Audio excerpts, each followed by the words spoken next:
Welcome to Mornings with Mindy. Today while walking along the beach over here, I came across a monarch butterfly who was a little waterlogged. It's towards the end of September, so the monarchs are migrating. These guys will fly all the way down to Mexico, believe it or not.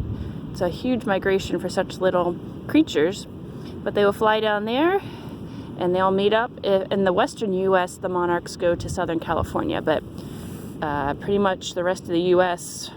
from like the Rockies on over to the East Coast, those butterflies, they claim, all go to Mexico, meet up down there. When these guys, of course, are caterpillars initially, and as the caterpillars, they feed on milkweed.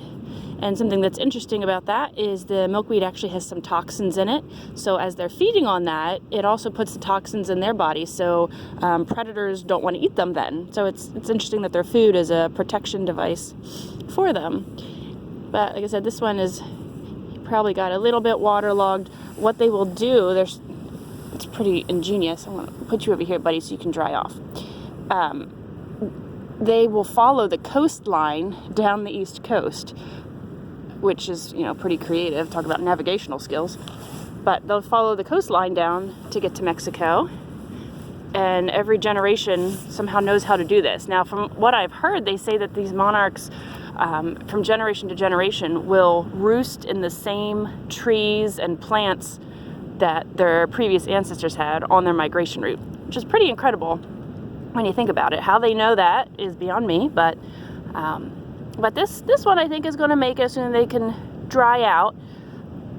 Obviously, following the ocean and getting too close to the waves and tiring out, it's very easy to get in the water and they obviously can drown. So it's not an easy thing to migrate all the way to Mexico, in case you're wondering.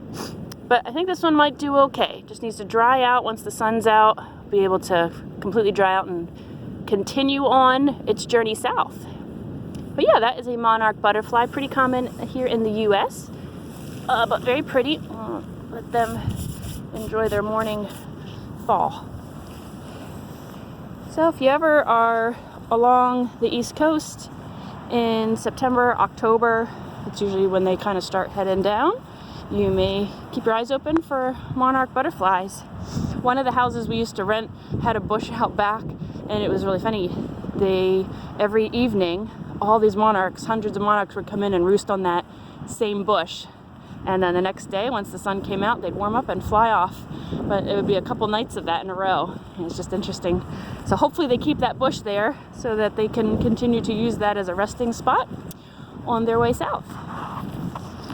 So there you go. Not a marine animal, but that's okay.